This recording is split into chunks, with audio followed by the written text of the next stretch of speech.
educational videos by MMS program. Please visit website mmsprogramskill.com for all the education videos and the PDF. Design of RCC FLEXURE element using IS456. Uh, Steps for design of beam and one-way slab. First, select the grade of concrete and nominal cover on the basis of exposure conditions suggested by IS456 2000. Select the grade of steel. Find the effective span of the member as suggested by IS 456 2000.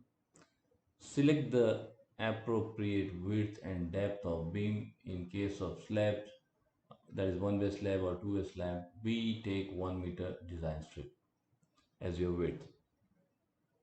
Find the effective depth of the member. Select the diameter of the stirrup and the diameter of the main bar to be used. Check that D provided is greater than D limit, that is for balance section, as the section has to be under reinforced. This is the formula for finding D limit. The value of K, the value of non-dimensional parameter K for different grade of steels are shown in table below.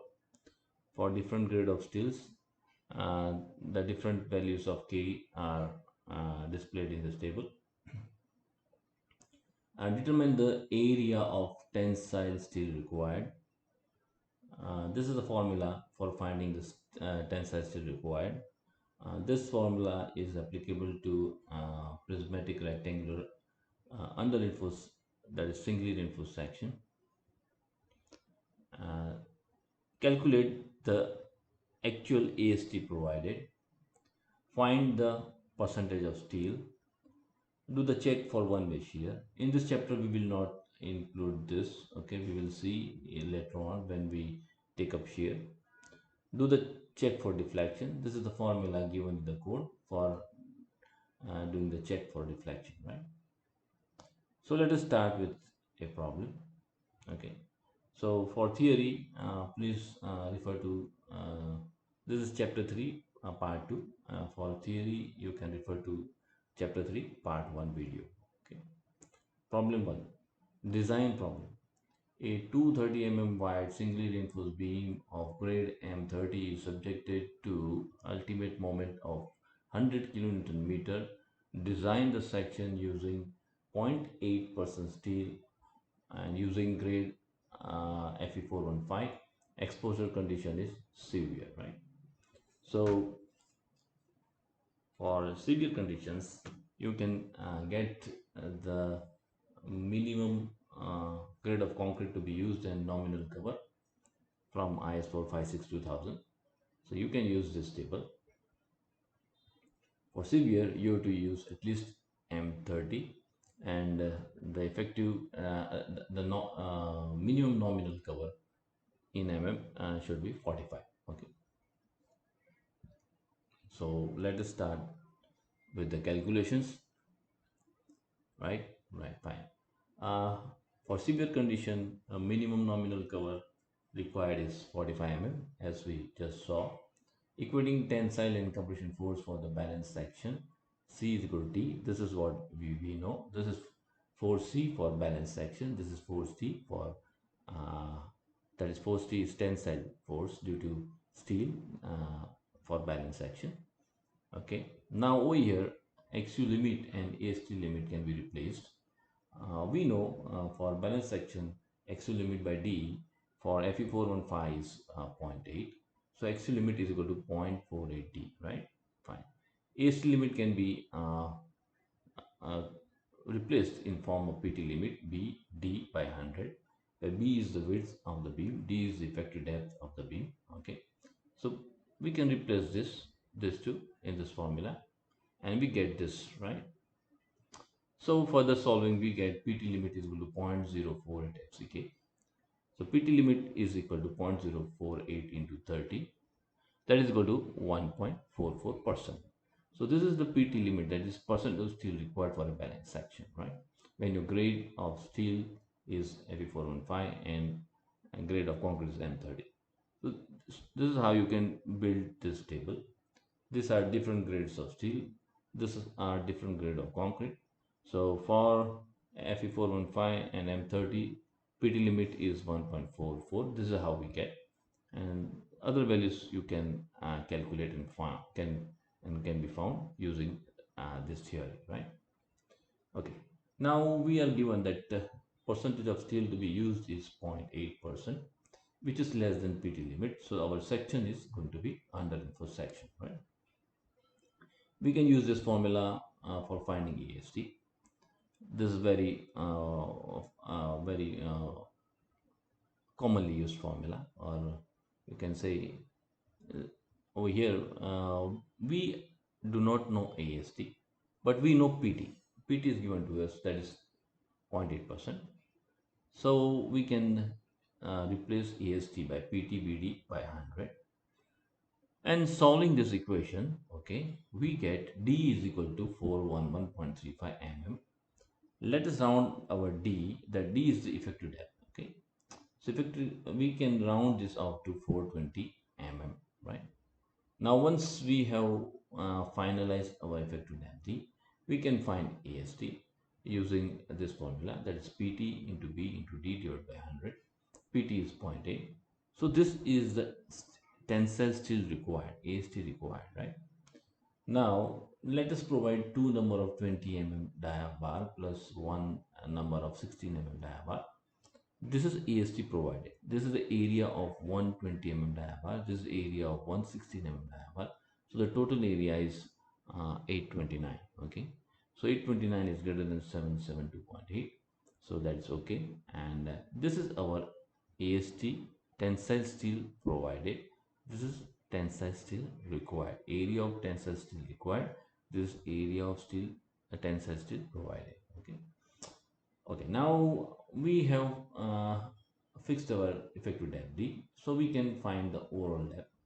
Overall depth will be effective depth D plus diameter of the bar divided by 2 plus diameter of 8 mm stirrups. We are assuming that we are going to use 8 mm stirrups plus the nominal cover. Okay, so these three together turns out to be effective cover, right? So let me explain you in the figure. Okay, say you have a beam like this, right? This is your overall depth, right?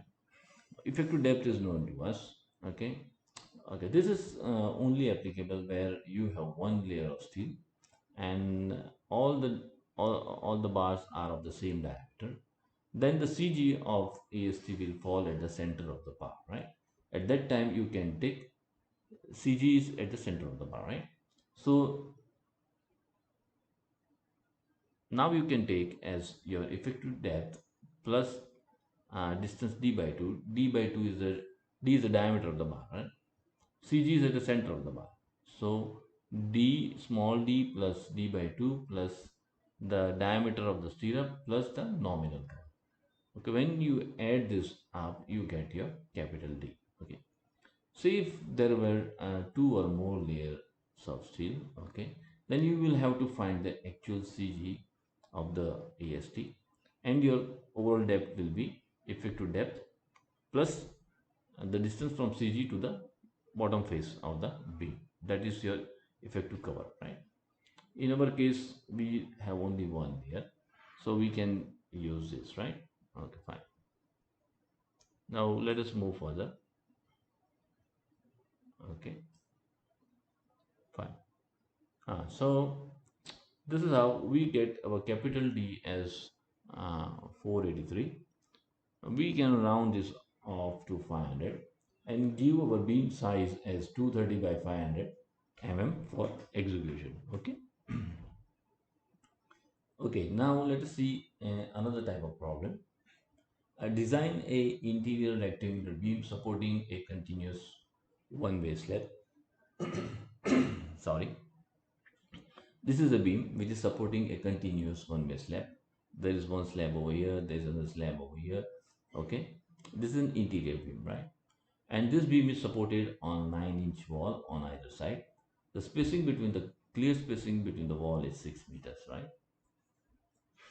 Now, this wall has to carry a masonry wall of thickness 115 mm. Okay. Uh, the weather conditions are moderate. Use Fe 500 grade steel, and the thickness of one way slab is 100 mm, and the live load on the slab is 3 kN per meter square. Right. So this is given to us. These are 3 meter span. This is 3 meter span. So half the slab will throw the load on this beam. Similarly, half the width of this slab will throw the load on this beam, and other half, remaining half, will throw the load on the adjoining beam over here on this side, and similarly on this side. But we are interested in designing this beam, right? So the width of the slab, that is 1.5 meter. Now this slab will pass on the load to this beam, right? And similarly, this slab will pass on the load to this beam, right? So now, first step is find the effective span of the beam. As according to IS 456, the effective span of a member that is not built integrally with its support, that means uh, this beam is supported on masonry. So this is not monolithic connection, right? So this is RCC, this is masonry. So this is not built integrally, right? So the effective span of a member that is not built integrally with its support shall be taken as clear span plus the effective depth, that is clear span plus the effective depth, or center to center distance, right? Center to center of the support, right? You have to take lesser of these two, right? That is what the code says. So assuming the width of the beam equal to 230 mm, we are assuming the width of beam to be 230 mm. Now, assuming the depth of beam, overall depth of the beam is 21 inches, that is 525 mm. So there is some practical fundamentals which usually are used by the structural designer for assuming the depth of the beam. So let me show you the figure, right? Over here. Okay. Usually, say the clear span of the beam is x feet, okay, and then the depth is taken as x inches, right? Say our is 6 meters, that is 20 feet. So we can take our overall depth d equal to 20 inches, right? But I have rounded it off to 21 inches, so that is 525 mm, okay? So that is how I am starting with B equal to 230 mm and D, capital D, that is overall depth, equal to 525 mm. Now we have to check whether the assumed section or the selected section is found to be okay or not, right? So let us start with the design. Okay, fine. So once you know your capital D, you know your B, you know L center to center. L clear is 6 meters, plus this is 6 meters, and this is 0.23, this is 0.23. So center to center it will be 6.23. Now weather condition we know is moderate. So for moderate condition we can take from the table that for moderate conditions, uh, okay, for moderate conditions, minimum grade of concrete to be taken is M25, and nominal cover is 30 M. So we'll take this, right, and we'll start the design. So this is what the code says, that is the minimum concrete grade you have to take, right? Minimum nominal cover to be used is 30 mm, and FCK we are going to take uh, 25 Newton per meter square, right? So once you have assumed your capital D, you can find your effective depth D. Effective depth D is equal to capital D, that is 525, minus clear cover, that is nominal cover, that is 30, minus die of stirrups. We are assuming we are going to use 8 mm stirrups, minus die of main bar divided by 2. We are assuming we are going to use 16 mm die bar, that is divided by 2, right? This is obtained from the figure which we just saw below. Okay, let me show you again. uh, Fine. So we have to find the effective depth D. So effective depth D will be capital D minus this minus this minus this. Okay, so that is how we got the effective depth D. Fine. Okay, So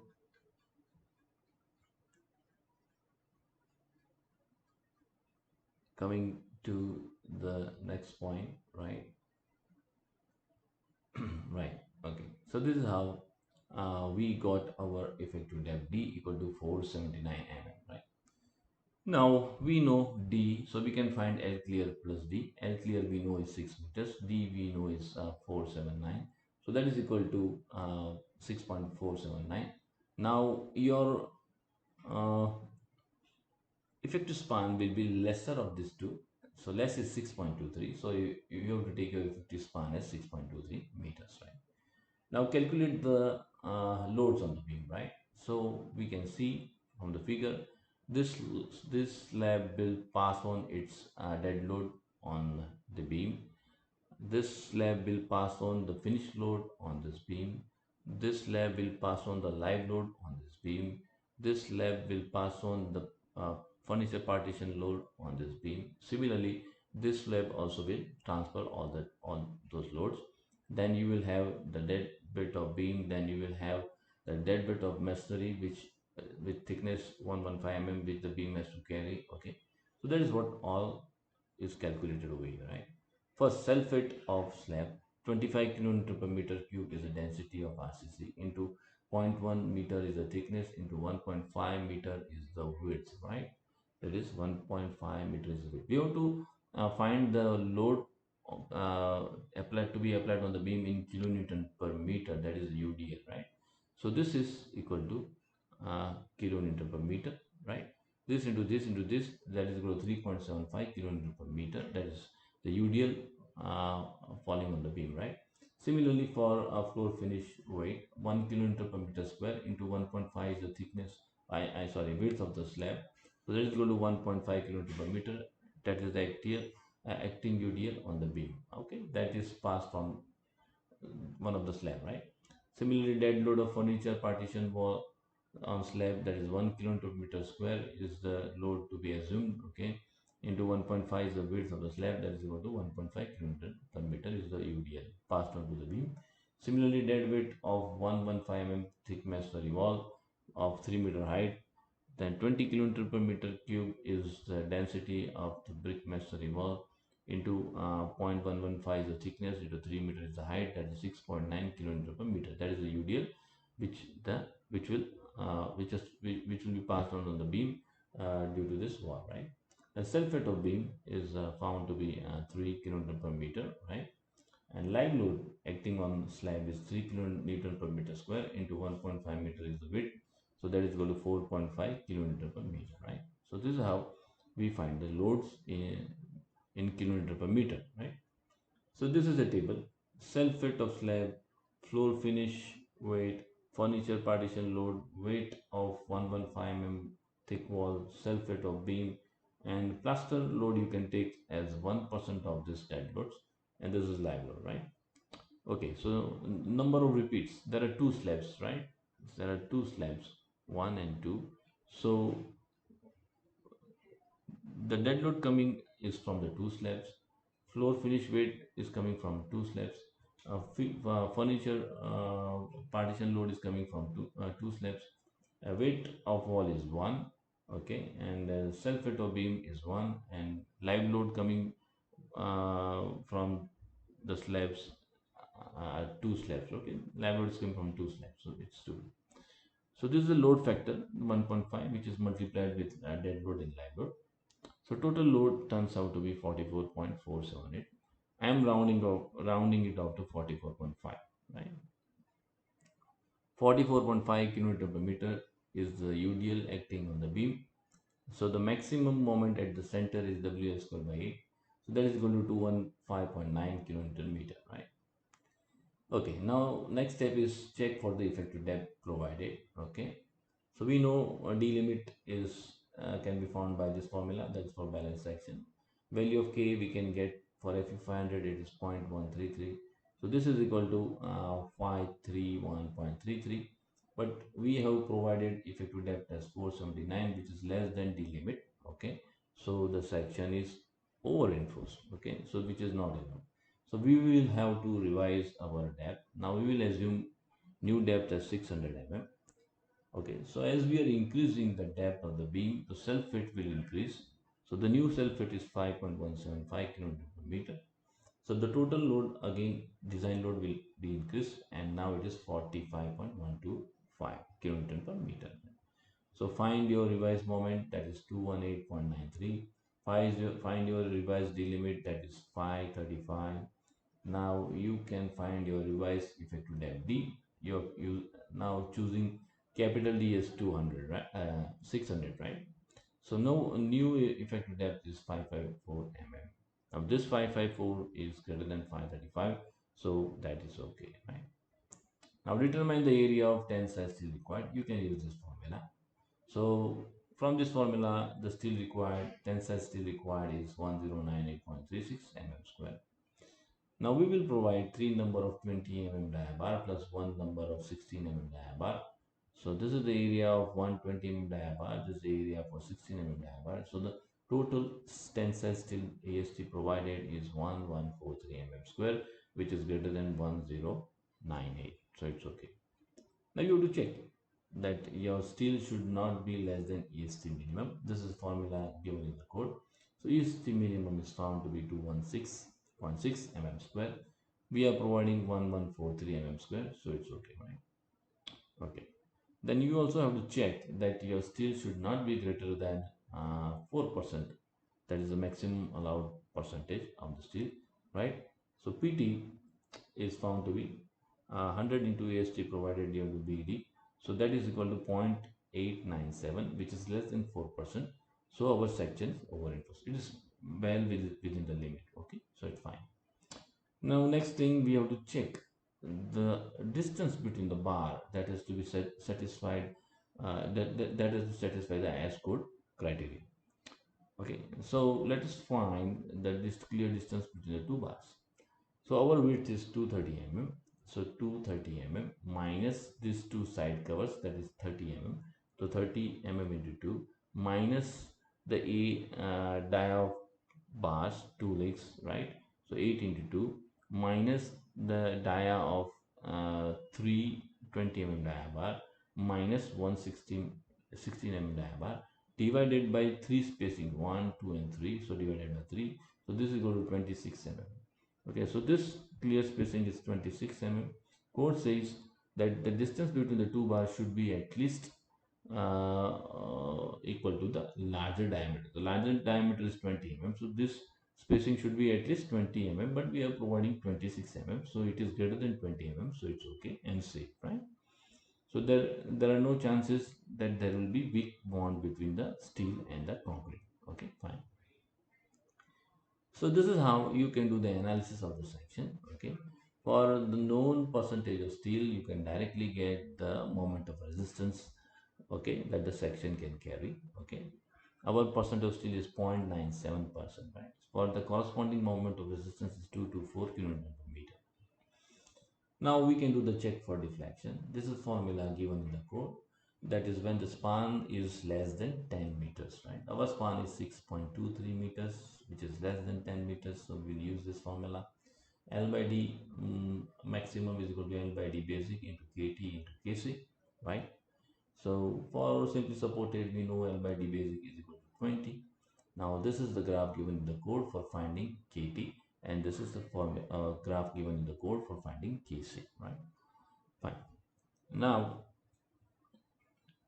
we know our PT is 0.897. Okay, so KT is obtained, KT is the modification factor which depends upon the percentage of tensile steel, and KC is the modification factor which depends upon the percentage of the compression steel, right?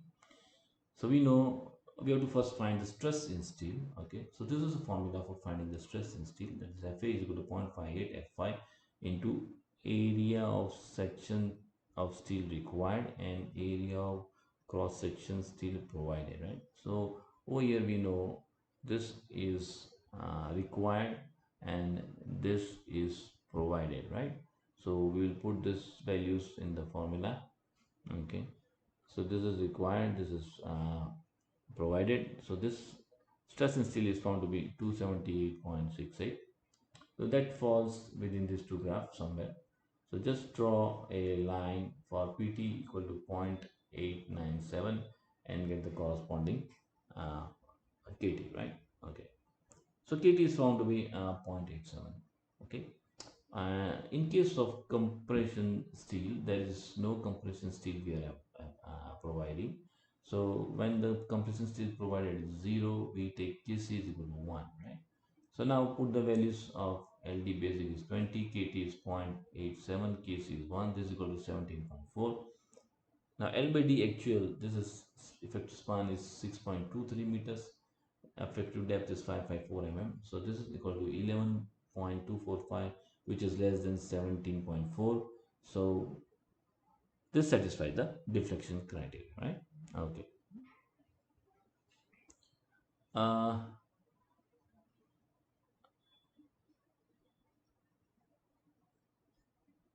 right. Now comes the next important point, that is curtailment of tensile reinforcement. Please refer to the video Understanding IS 4562,000 Part 1 uploaded on website mfsprogramcivil.com, where the fundamentals of curtailment are explained in detail, right? Note, as according to code, a point at which the reinforcement is no longer required to resist the flexure is where the resistance moment of the section considering only the continuing bar is equal to the design moment. This is known as theoretical cutoff point, okay, where your moment of resistance is equal to the design moment at that section, okay. So let me explain what does this mean, okay. So we have now from design over here we calculated AST required, okay. AST required was found to be uh, we are providing three number of 20 mm diabar and one number of 16 mm diabar, okay. So let me show you that in the figure, okay. So that is the steel which we are providing at the center.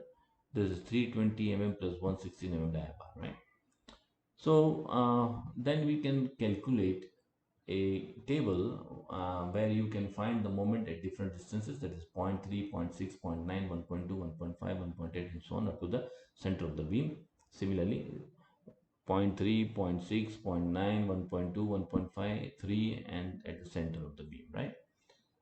So these are the moments which I have found, okay, at different distances.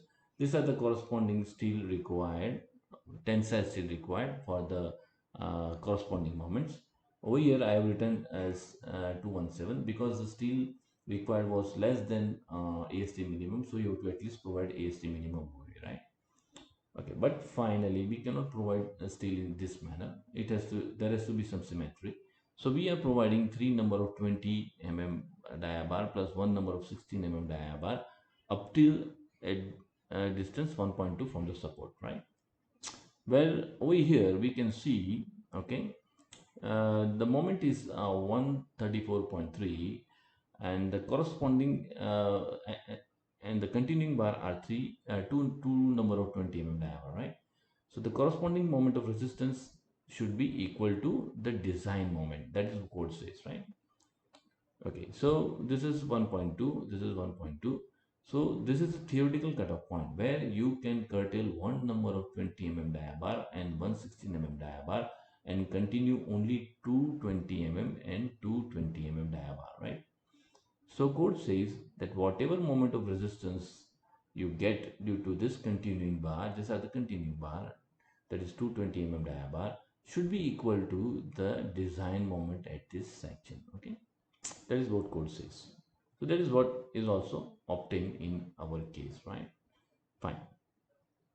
Now the code says that you cannot curtail the bar at the theoretical cutoff point, but you have to still extend it further for a distance L0, okay. So as according to clause 26.2.3, curtailment of tension reinforcement in flexure member, 26.2.3.1, for curtailment, reinforcement shall extend beyond the point at which there is no longer requirement to resist the flexure for a distance equal to effective depth of the member or 12 times the larger diameter, whichever is greater, okay. So that is what the code says, right? So L0 should be taken as greater of the effective depth or 12 times the diameter, larger diameter, right?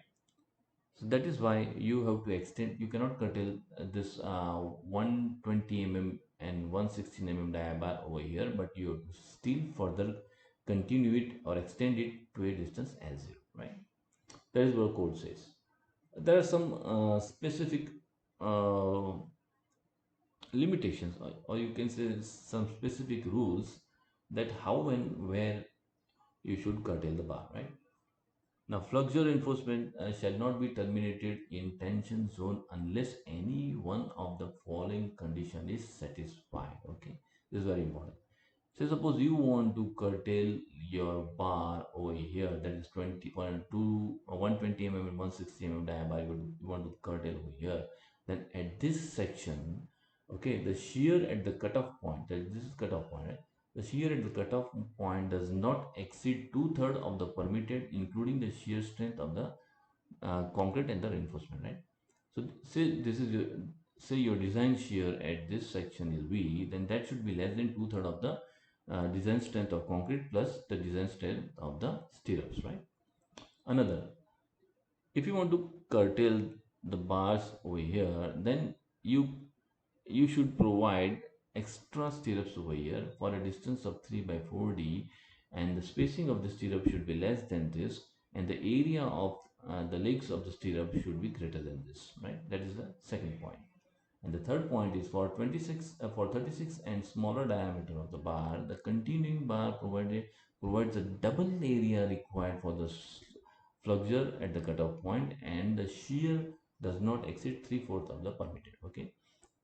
Say if your design moment is X over here, and the area of steel required is Y, then the area of steel provided by this continuing bar should be equal to 2Y. That is what the code says. Okay. So you have to at least satisfy one of this condition for curtailment of tensile steel. Okay. Okay, now the another important point the code says that in case of simply supported beam, whatever total steel which you are providing at the mid span, at least one third of that has to be carried to the support on the same face for at least a distance LD by 3, right? Our area of steel at the midspan is 1143. We are continuing two number of 20 mm diabar whose area is round about 627, which is almost equal to 50% of the steel provided at the midspan. So we are providing greater than one third. So that's okay, fine. Okay, now code. This is the table given in the code, right? This is for F500. This table gives the development length, right? For the bars which are fully stressed, right? That means the stress in the steel has to be 0.87 Fy. For that bar, for such bars which are fully stressed can have a should have a development length which is displayed in this table, right? So this is for bars in tension. This is bar in compression. Our bar is in tension. So our grade is M25, where the larger diameter is 20. So the corresponding development length that is to be provided is 97.1 centimeter. Okay, so that is equal to 971 mm, right? Fine. Now there is another important point given in the code which has to be satisfied. We'll come this in few minutes. So let us first do the check for development length at the midspan where the bars are fully stressed, right? So development length required for a tensile steel fully stressed, that is uh, which is at the midspan, right? At midspan, all the bars are fully stressed, right? There, at that section, you require your development length for each bar is 971 mm. Okay, but we are providing, right? Our our effective span is 6.23 meters. So this up to center will be 6.23 divided by 2. Now this is 1.2 theoretical cutoff point. So minus 1.2. This is 1.915. Now we are extending our bars for a distance further L0. L0 has to be greater of this two, that is 12 times the dia of bar or effective depth. So effective depth is 554, which is greater of this two. So L0 you have to take as 554, right? So this total is 2.469. and required is 971, okay, which is less than 2469. So we are satisfying the development length criteria. Okay, now the code says that the continuing bar, okay, the continuing bar should at least be has to be extended into the support for a distance equal to or greater than LD by 3. Okay, so LD by 3 is 971 divided by 3, this is 334. Okay, but our support is only 230 mm, right? So which is not sufficient, so we'll have to provide a band like this, right? So we'll provide a band of 12 times the die of the bar. So 12 into die of the bar, that's 20, is equal to 240, plus this is 115. So plus 115, this is 355, which is greater than 324 required. So now it satisfies the anchorage is greater than LD by 3, right? So that's fine. Now coming to the point, important point, that is over here, at simple supports and point of inflection, the positive moment tension reinforcement shall be limited to the diameter such that LD computed for FD, LD is the development length, FD is the design stress, okay, by clause 26.2.1 does not exceed, right? So that first, you have to find the development length using this formula, where MUR is the moment of resistance due to the continuing bar, V is the design shear force at the considered section, and S0 is the extension, right? And limit the diameter of the bar. Okay, so find LD, find the maximum allowed diameter using this formula. So our diameter provided should be less than this diameter, right? So let us do the check for this point, right? Check for the size limitation at the support. Now MUR is the moment of resistance due to the continuing bar. Okay, we know that our continuing bar is 20 mm, and from our this we know these are the continuing bars, right? So the moment of resistance due to this continuing bar is, we know that is 134.3, right? Now we are finding, okay, we want to check at this section, okay, that's at its support.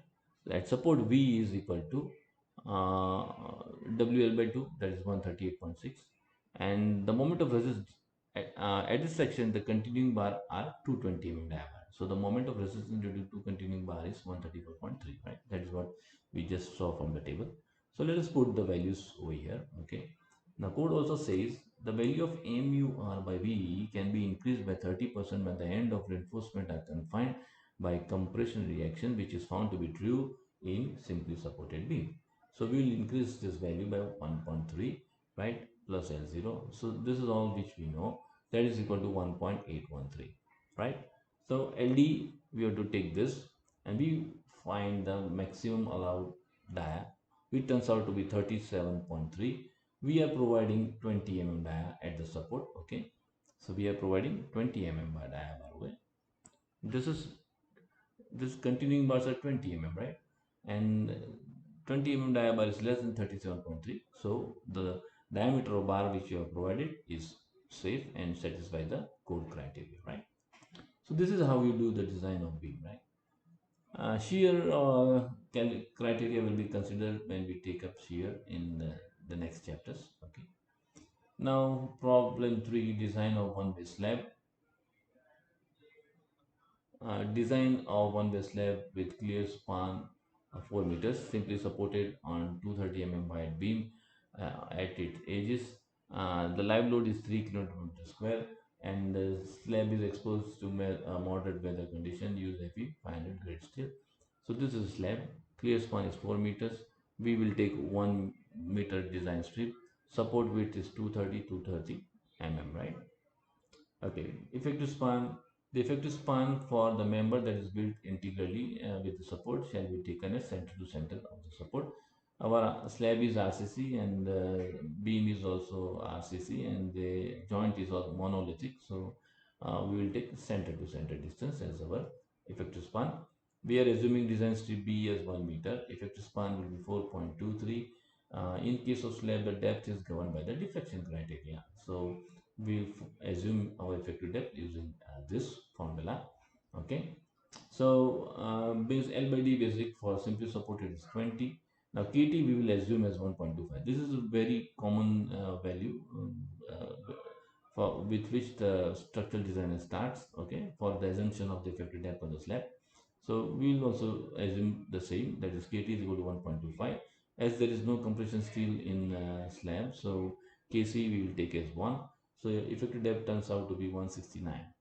So assuming overall depth of one way slab is 200, the weather conditions are moderate. So from table we have to use take FCK as 25 and nominal cover as 30 mm.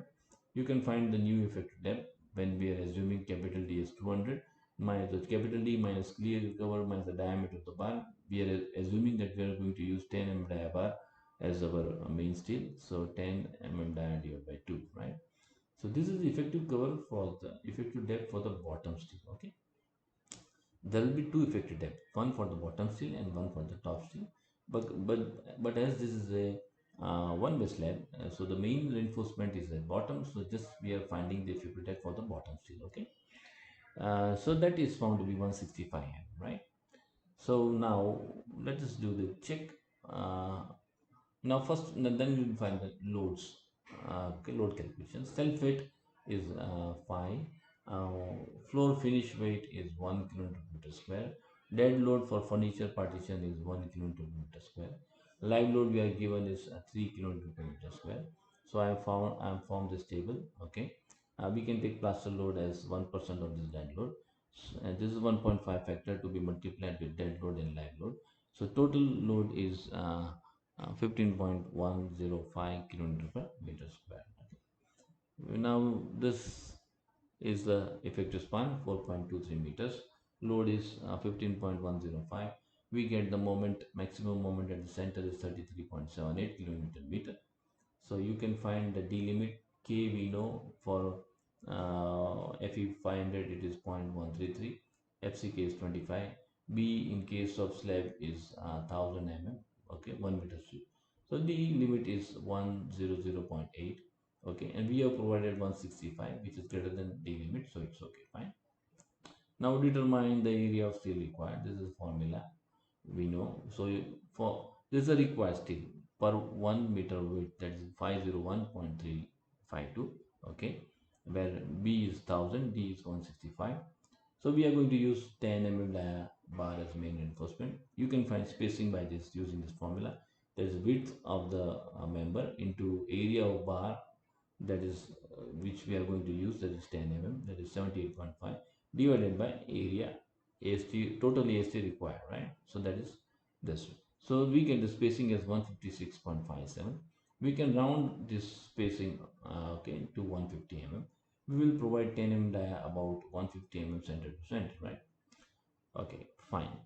Now we can calculate the actual area that we are going to provide, right? So AST provide can be found by this formula: width of member into area of bar divided by spacing provided, that is equal to 523.33 mm square. This is AST required, this is AST provided, right? This is spacing required, this is spacing provided. Okay, now we have to check that this is less than ASC minimum, right? So for deformed bars, the ASC minimum is found by 0.12 into the gross section. Okay, so that is 240 mm square, which is less than 523.33 provided, so it's okay. Okay. Now, according to the code, the maximum allowable spacing for the main reinforcement should be lesser of these two. Should be less than lesser of these two, right? So 3 into D, that is 3 into 165 is 495 mm, and this is 300 mm. So lesser of these two is 300 mm. So our spacing provided is 150, which is less than 300, so it's okay, right? So let me show you the detailing. Okay, you can detail the slab like this. So this is your main reinforcement, and we are providing this as 10 mm dia about 150 mm center to center, right? So this is one way slab. So the main steel is in this direction, and distribution steel will come in this direction, right? Fine. So let us move forward.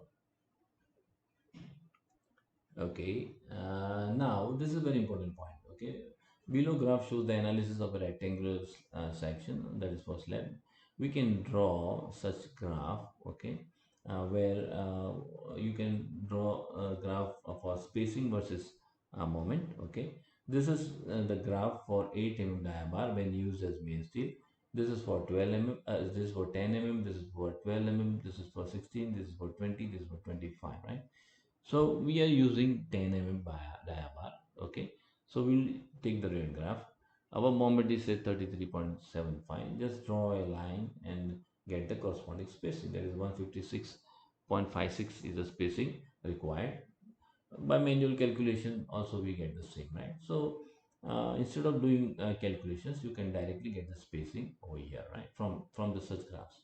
This can save your a lot of time, right? Okay, so this is the spacing. This is your spacing required, and this is the spacing provided, right? Okay, fine. So now let us move forward. Now next step is do the check for deflection. This is the formula. Okay, you know L by D basic is 20. Our PT is 0.317. Find FA. FA is found to be 277.81. So that falls between these two. For PT 317, you get KT as 1.3. KC is equal to 1 because there is no compression steel. So corresponding values are uh, put in this equation, and that is we get LD by uh, L by D maximum allowable is 26. L by D actual is this is our effective span, this is our actual depth, that is equal to 25.63, which is less than 26. So it is safe in deflection criteria, right? Now the next point, very important point, the code says, note, alternate bars of the main reinforcement are bent up near the support at a distance 0.01 L as shown in figure below in order to resist any flexure tension that may possibly arise on account of partial fixity of the support. Our is a monolithic joint, so definitely there will be some negative moment. So code says take 50% of the main steel on the support, okay. So over here the spacing is 10 about 150. So over here the spacing becomes 10 about 300 mm center to center. Okay. But you also have to check that this spacing should not be less should be less than or equal to lesser of 3 times the D or 300 mm. So we know lesser was 300 mm and our spacing over here is also 300 mm. So it is not greater than 300 mm. So it's okay. Fine. Right. Then we have to find the distribution steel, right? So simple, we know the formula for AST minimum, that is for deformed bars. This is the formula, okay, 0.12% of the gross section. So that is equal to 245 240 mm square, right? You can find the spacing required B into area of bar into AST. We are going to use 8 mm dia bar as our distribution steel. So that is area of 8 mm dia bar is 50.24. So this is equal to 209.33 mm center to center spacing required, right? So we'll provide 8 mm dia bar about 200 mm center to center, and that should be less than lesser of 5D or 450 mm, right? So 5 into D, 5 into 165 is around about 700 mm. This is 450 mm. So lesser of these two is 450 mm, and we are providing 200, which is less than 450 mm.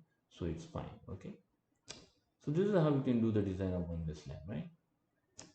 So this is the bent up length with the code says that it should be zero point 0.1 times L.